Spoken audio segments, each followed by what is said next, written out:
Tony Robbins, Great to see you. how are you? I'm doing awesome. How about you? I'm doing good. I know you are in the midst of a crazy schedule and took a little time out from your business mastery event you're doing here in Las Vegas. Yes. Congratulations on what you do with that. I have so many friends that have raved about that program for years. I'm really pleased with it. Yeah, but thank you for taking the time. I know you've got a lot of stuff going on, and our audience here inside of the network marketing space, Yes.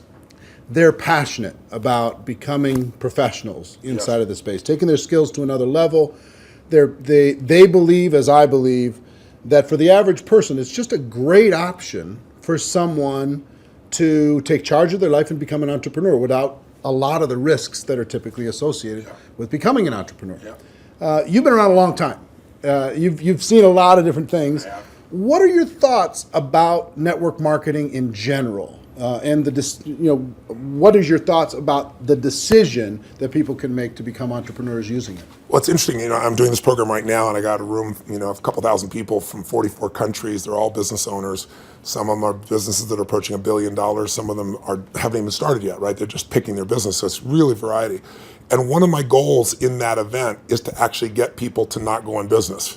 And the reason it sounds horrible is someone spends $10,000 to come to an event. And I told them up front, some of you are not made for this because to run a business requires a certain natural capacity, a nature, if you would, besides skills that you learn.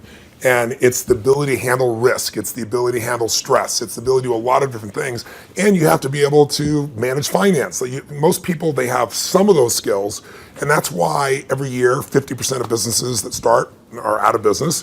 You look at over any 5-year period of time, 80% are out of business, and over a 10-year period of time, only 4% make it. Now, make it doesn't mean that they're making any money, right? That just means they're still standing. 96% fail, and after 10 years, you're set, right? No. Look at Lehman Brothers, right? Around for a century. They did combined $1 trillion in revenue over that century, and they're gone.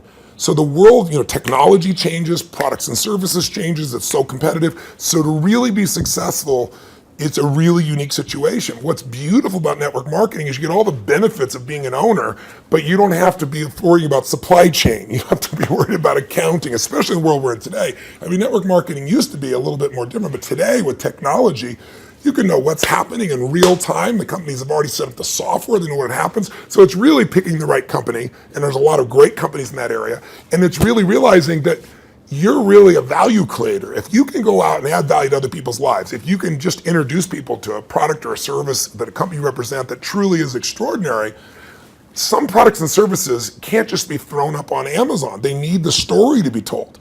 And if you found a product or service of that nature and you got a company that has a generous schedule of being able to reward you, and then you begin to get leverage where it's not just you, where you've multiplied your efforts to other people, then you get all the benefits of being a business owner without all the headaches and without the same level of risk. And so I think network marketing is amazing. Now, network marketing has a mixed reputation, and we all know that, right, in the marketplace. And anybody goes out there, what are you doing? That's why you got to own yourself as a professional. I think that's why I'm supportive of what you do, because you're not just pumping people up, you're giving people real skill sets to be a pro. If you're a dabbler in anything, you're not going to succeed. So I don't think you should have the delusion that network marketing is the way to get rich if you're just going to try it. This is something you got to commit to and say, this is my profession. I'm going to be better than anybody else in this area. I'm going to get the skills and the ability, and I'm going to hone my talents, and I'm going to build my teams, and I'm going to constantly get better. But I don't have to take the risks of starting a business traditionally, and I don't have to be good at all those things that make it so hard for the vast majority of humans never to be able to succeed. And again, in this business, you don't have to wait to start making money. You don't have to hope that you can cover all that overhead. That overhead is being covered by the company. So I'm a big fan of network marketing, always have been, and I think the real thing is making sure you pick the right company and that you continue to grow your skill sets. The constant, never-ending improvement. What you've Without a talked doubt. about for forever. That's correct. Right? This concept that you're always going to be getting better at your skills. You're always going to be getting better at your mindset. You're always going to be getting better at how you communicate with your groups, how you're building teams. Yeah. The challenge is people get into something, anything, and in the beginning it's exciting. Of course it's exciting. You join this new company, you have this new opportunity, you get a new relationship, even a new job is exciting in the beginning. But then there's the law of familiarity. If you get around anything enough, you start to take it just a little bit for granted. And you just can't do that with your own business. And that's really what network marketing is your own business. You got to say, this is never ending improvement for me. And I'm hooked. I'm hooked on this idea that I can get better and better. My income is not limited by my time because I can now produce results to other people as well. And I don't have to spend my time doing things I really don't want to do, like accounting and shipping and all those other elements. So I think if anybody's listening to this and they're on the edge, if you're on the edge, don't do it. Yeah, for sure. It's like step up. If you can't step up, it's the wrong thing for you. But network marketing makes it the easiest that I know of to step up if you become a pro. Now, you're talking about, in Business Mastery, Yes. this event you're doing right now, you're talking about giving people the best practices of everything that's happening in the world. That's correct. And from you and also a collection of experts sharing ideas. Just to entrepreneurs in general. And you're an entrepreneur, wildly successful entrepreneur, and you work with and are friends with many of the top entrepreneurs in the world. What are a few of the common attributes of the super successful entrepreneurs that you've seen? That might not be the obvious ones that come to mind. Well, gosh, I'll give you one example because I was just talking to him yesterday. Mark Benioff's a dear friend of mine, and he runs a company called Salesforce.com. He founded it. Mark went to my Unleash the Power Within event about 15 years ago. He went to it 3 times. It's repetition's the mother skill. He immersed himself in it. Again, a pro, not going to do something average. Comes up to me and introduces himself and says, Tony, he said, you've changed my life. I'm working for Oracle. I'm leaving. I'm starting this company, Salesforce.com. We're going to change the business world. I'll never forget. So we're going to do $100 million in business. I was teasing him the other night. He's going to do $7 billion this year, right? And I've been on a 15-year journey with him. What do they have in common? They have a sense of something they want to serve greater than themselves. The only challenge sometimes in network marketing, and I think what gives it a bad reputation for some people, is you get people in there that really act like they're doing it for something larger than themselves, but it really is only them. Now, there's nothing wrong with you wanting to profit and be successful, but motive does matter. And the most successful entrepreneurs have a motive that includes themselves, but they want to do something that's going to change the world, make the world different. It's like, when you're trying to meet your own needs, you get a certain level of insight.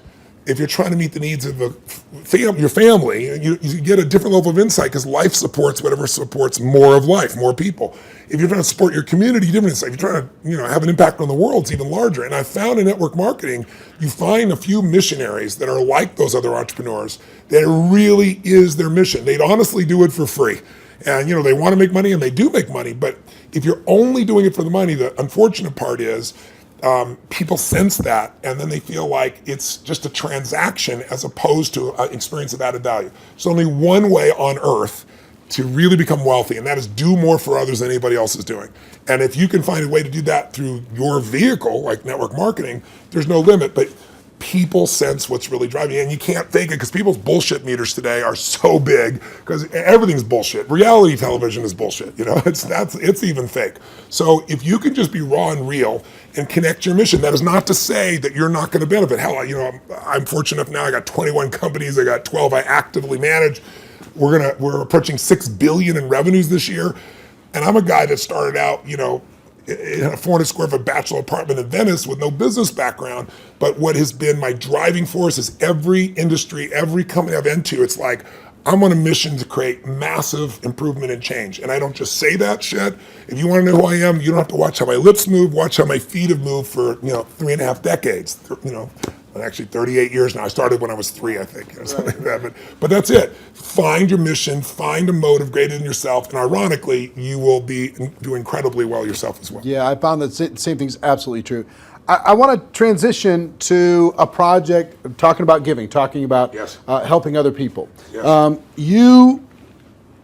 I've been waiting for a lot of years for a new book from you. Yes, and I think a lot of your audience is like, come on, when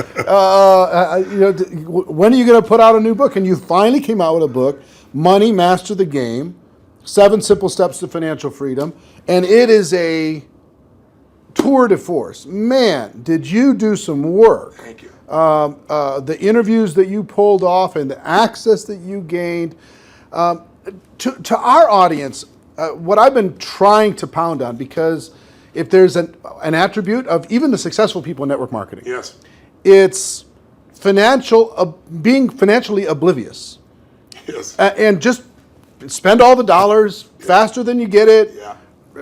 file an extension on your taxes. Don't even do quarterly estimates. They don't even pay attention to that stuff. Yeah, I know. So one of the theme that I really loved, one of the themes that I really loved, and I've started to promote within our community around the world, and there's 100 million people now in network marketing around the world. Wow, I didn't know that number. That's amazing. 100 million. Wow. $182 billion a year in sales. Yeah, I knew it was in total. the 200 billion range. So 100 million people are involved, and the theme that I like is you teach people to have two businesses. Yes. One is the business of how you're making your money, Yes.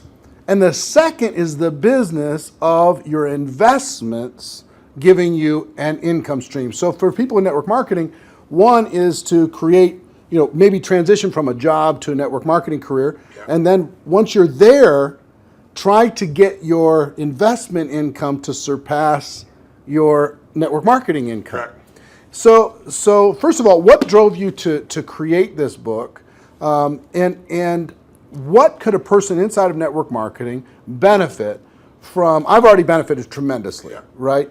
Because I came out of that world, right? It's just you're pedaling as fast as you can, and sometimes you're just focused on growing the group, and you forget about the dollars. And sometimes it's programming, mental old stuff. For sure. For me, it had to do with self-worth. It had to do with if anytime I got money, I had to spend it as quick as possible. I had to buy everybody dinner. I had to make bad investments so I'd be back to that familiar crisis mode again. So that was my issue with money. So it wasn't even strategy for me. It was some programming stuff for me. So the people inside of our space, how could they benefit from having a better financial IQ? And what can this book do in order to be able to help them improve that? A lot of questions. Yeah, I know. The first one is, I didn't write a book for almost 2 decades, like 18 years, primarily because I just hate writing. I love the live event. I love the spontaneity of in the moment, come up with a solution and show people. And then I've had a few day jobs because, last year I was on a plane or on stage every 4 days. And then I was doing it in 16 countries, to give you an idea. I love 10,000 people and the energy, the impact. Sitting a solitary writing book, I didn't want to do. So why did I write a book even then? I don't need to write a book. Simon Schuster's had an offer for me forever and wanted me to do it. Was because in 2008, when I saw mass number of families losing their homes, mass number of families losing half their retirement, it wasn't like statistical to me because I grew up with no money. I grew up in an environment, we had no money for food. In fact, I donated all the profits of this book in advance. I've been feeding 4 million people a year for the last 10 years. I've been feeding people since I was 17, because when I was 11, my family got fed, and I said, I'm gonna give back. So 17, I fed 2 families, and then 4, and then 8, and then my small company got involved, and eventually I got to $1 million, and then 2 million, and then for the last 6 years, I've matched the 2 million that my foundation does, personally feeding 2 million. But I thought, I fed 42 million people in my life. I want to feed that many people in a year. So I said, I'm going to feed 50 million people. And I called and said, if I took all the money from this book, Feeding America, how many people can I feed? And they said 10 million people. I was like, geez, So I finally just wrote a check higher than that. So I want people to know I wrote this book to give it away, to give away the content. But I wrote the book because I wanted people to have real answers. And I have a unique gift that most people aren't aware of. And that is I've been coaching one of the top 10 financial traders in the history of the world. His name is Paul Tudor Jones, for 22 years. This is my 22nd year with him. And he's not lost money in 22 years. Now, there's no one on earth that you know of that could say that, who's a top financial person at that level. And I mean, daily, I've coached him. He sends me the note of what's going on, know where to go. So I've got a level of insight. So I thought after 2008, when I saw this happening, I said, I'm not everybody. I don't have the whole solution, but I got access. So what if I interviewed 50 of the smartest people on earth who started with nothing, like us, and then built billions, top hedge fund guys, as well as, the academia guys, the guys that are the smartest, in the room intellectually, who have studied what works. And let me put it in one book, and if I could put it into a system, like a 7-step system, and that's what I did. And so it took 4 years, and I'm thrilled with it, and the impact's been amazing. And the endorsements I've got have been, guys like T. Boone Pickens or Carl Icahn, people of that nature. And it's because they all read it. This is the real thing. So the answer to your question is, I was just in my seminar, we've been 4 days into it, and almost everybody there has a plan now to grow their business 30 to 130%, some 200%, with no bullshit. Like I'm talking about a conservative plan where they walked in thinking, how would I grow 10 or 15, in the marketplace? But after all that, I still want them to know, and that's why my conversation with them today is, you got to have your core business, and you got to have a second business with no employees that takes you 15 minutes, maybe a month or a quarter. You can actually make it 15 minutes a year. And I want that second business to be the one that makes you financially free. So if anything ever happens to your core business, you're still set. And I can really show you how to deliver that, because that's what these people have done. And all I'm talking about is make the most important financial decision of your life, and stop being a consumer and start being an owner. And the way you become an owner, it's simplistic as it is, and we all know it, but I get people to do it, is you take a percentage of what you earn, like we all know, and you decide, this is not going to Kate Spade, this is not going to Louis Vuitton, this is not going to some beautiful restaurant, this money stays in my family, and you automate it, and you put it into an account, and then you figure out where to put it, but that money has to disappear. You have to know it's not, you have to not see it. If that happens, you got the first step to success. The second step is, once you have that, you've got to understand the rules of the game. Because so many people get taken advantage of, who may be the few that actually put the money aside. And the people in multi-level marketing, like you said, they're running their team, they're running the family. How am I supposed to be a financial expert? You don't have to be an expert, but you have to know the rules of the game, because this is a place, if you don't know the rules, you will get hurt. Yep. And my goal with this book was to take people from being the chess piece to being the chess player. And I knew I could do that with a mom who's just getting started, or a millennial that's got a bunch of college debt, still do it, or a totally sophisticated person who thinks they're sophisticated, and I show them what Carl Icahn's doing, and they go, "Holy shit, this is amazing." It blew me away. But the thing I want to get people to know is, if you set this system up right, and I have inside here, for example, I asked Ray Dalio. Many of your audience probably don't know who Ray is. Ray Dalio, if you're really rich, you give your money to a hedge fund usually to invest your money. And a big hedge fund might be $15 billion. Ray Dalio's $165 billion. He is 10 times bigger than the richest hedge funds on earth.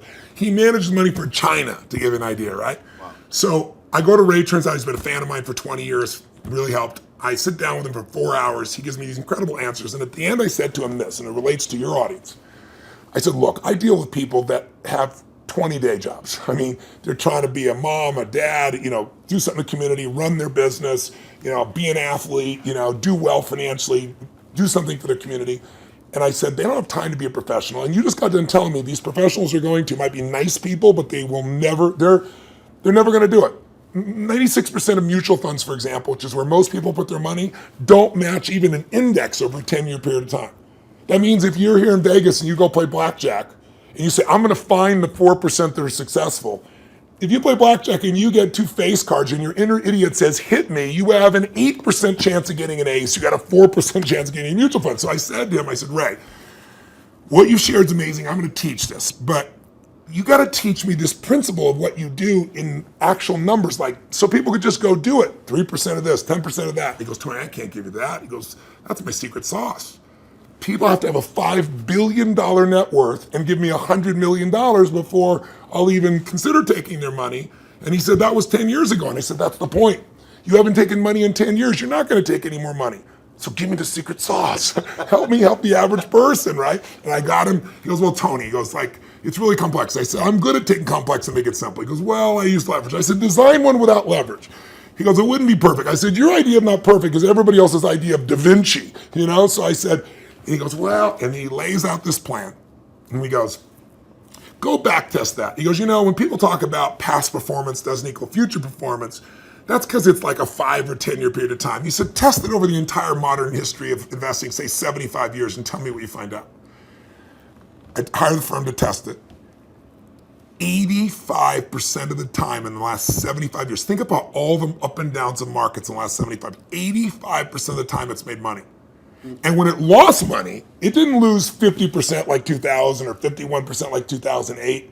It lost 3.99%, just under 4% in the worst time. If you could go to Vegas and make money 85% of the time when you only lost 4%, how much would you invest, right? How much would you invest? Town wouldn't be here. So I want people to know this book will show you exactly step by step what to do. And you want to set it up so that everything you do, your day-to-day business is wonderful. But if that went away, you're still financially set. You can start even if you're small. You can start with nothing. Start with $1,000, $500 to make this thing happen, and it'll guide you straight through it. I love it.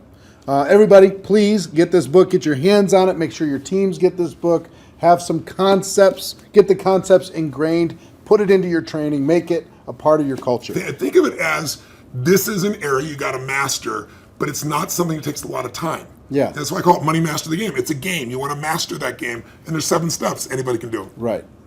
All right.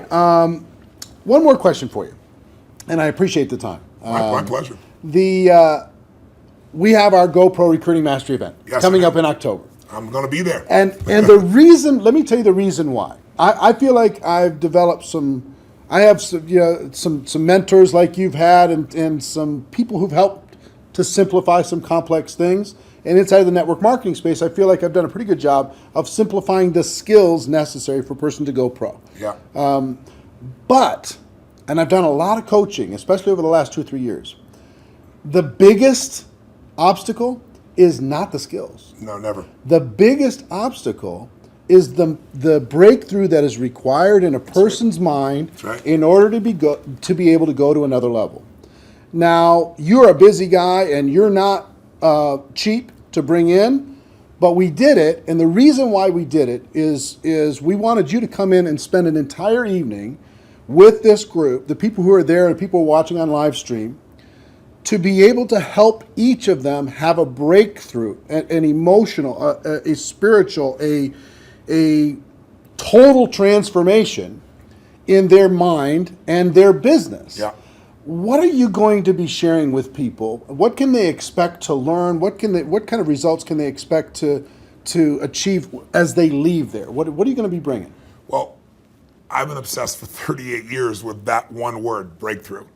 I'm not interested in change. People change all the time. They make a lateral change. They go from, overeating to smoking. They go from one bad relationship of one way to another one. I'm interested in a breakthrough. A breakthrough is a moment in time when everything changes, and it changes for the best.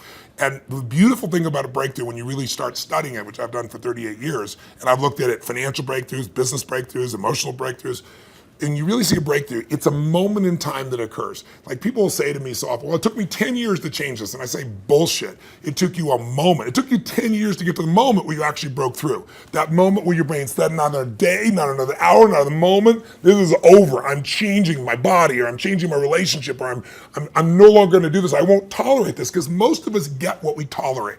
And we don't realize that there's that point. And I'd be willing to bet every one of the people listening or watching here has had breakthrough moments where you struggle with something for a long time and promised yourself you're going to do it or change it, or and then you didn't do it, and then maybe finally something happened that pushed you over the edge. So I've been obsessed with finding what pushes people over the edge, and then more importantly, what sustains the breakthrough, right? And when it comes to business, that's what they have, business ownership.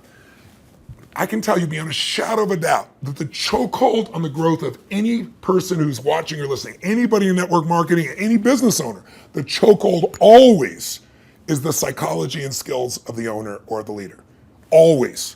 You will never grow your business past your own development. And I tell people that, like when I start seminars, and they all want to know strategies, and I have so many business strategies, and I love to wow people with the strategies that'll save them a decade. But I don't do that. The first day of everything I do is pure psychology, because I give you 10 strategies, and how many people have shown you a strategy, the answer's right there, and people still don't follow through. And it's simply because of that. So don't get me wrong, skills are critical too, which is why I think what you're doing is so invaluable. But I feel privileged to come in and add to that, because I found it's 80-20. 80% psychology, 20% skills. Now, if you don't have the skills, you're not going to succeed. But if you don't have psychology, you have the skills and you still won't follow through. And so I'm going to take people through a process over about 3 hours of immersion that you're never going to get doing one little thing at a time. It's kind of like, most people have taken a foreign language in high school and college, and you ask them today, speak some language, they can't speak squat. It's because they did this little thing at a time. I'm an immersion guy. If you're in it, breathing it, smelling it, tasting it, that's what we're going to do for 3.5 hours. And at the end of that, you're going to storm out of there. You'll know what was holding you back. You'll know how to shift it, and you'll physically shift it, and it'll be in your body, and it'll be resident. And you'll have a daily practice, a simple daily practice of less than 10 minutes that'll put you in the place to maximize every single day. And that's what it really takes. So if a person's trying to decide, hey, should I get a live streaming ticket? Should I find a way to get to that event? What kind of advice would you have for them? Don't do it. If you can't decide to do something this valuable for your life, you shouldn't be in business. Please go back to working for someone else. You really should. Gotta go work for someone else. You're not cut out for network marketing. Either that or grab some gumption and push yourself over the edge, because listen, I mean, I tease about it, but it's true. You know, your income will never far exceed your personal development and your business development. It just can't. You're never going to see a person influence someone of higher influence when they haven't grown in themselves. I mean, if you're growing, you can lead. You don't have to be perfect. Nobody's, I'm not far from perfect. But if you're caring and if you're growing, people sense that about you, because the average person is not. And that's attractive. That's going to pull people to you. You know, a lot of people are like, how do I get people? The fastest way to get people is develop yourself, and people will sense it. And when you talk to people, you know, they sense that, you know, whatever you're saying is the tip of the iceberg. They know there's so much deeper and they want more. And what better to do in life than to become the kind of person that you know you're not perfect, but you're growing constantly, and because you're growing, you have more to give. And so I'm obsessed. You want to get better? Life gets better. My original teacher, Jim Rohn, used to say to me, Tony, for things to get better, you got to get better. You know, for things to change, you got to change, right? And I can tell you, if you're going to add more value, you can't just hope good ideas are going to just show up out of the blue. You got to pursue them. Great ideas are going to change your life. Don't interrupt you. You pursue them, you use them, and they change your life. And we're going to create an environment where people that day who are there will not forget that they're there. It'll have an impact for years to come. I will tell you that Jim Rohn also talked about the day that turns your life around. Yes. That day of disgust, that day of determination, that day Yes. when you finally make the decision, Yes. like you're talking about. Yeah. And I think that the people are going to attend. And the reason why we're bringing in, the reason why I'm excited to work with you in this project and with this huge group of people around the world is I want them to have that breakthrough. That's cool. I want them more than anything else to go out there and just absolutely crush it on every level. Well, the reason I'm doing this talk with you, my dear friend Sam, who you guys are good friends, you know, put us together, arranged this, is I know you're totally sincere, and I know there's a reason there's 7,000 people come to this. It's because you really deliver the goods for people on your own. So I feel like you're a brother on the path, and together, hopefully, we can do more than we would do separately. Yeah, man. Hey, I appreciate it. Thank you man. very much. My and pleasure. Looking forward to tearing it up with you in October. I'll be here. All right. See you then.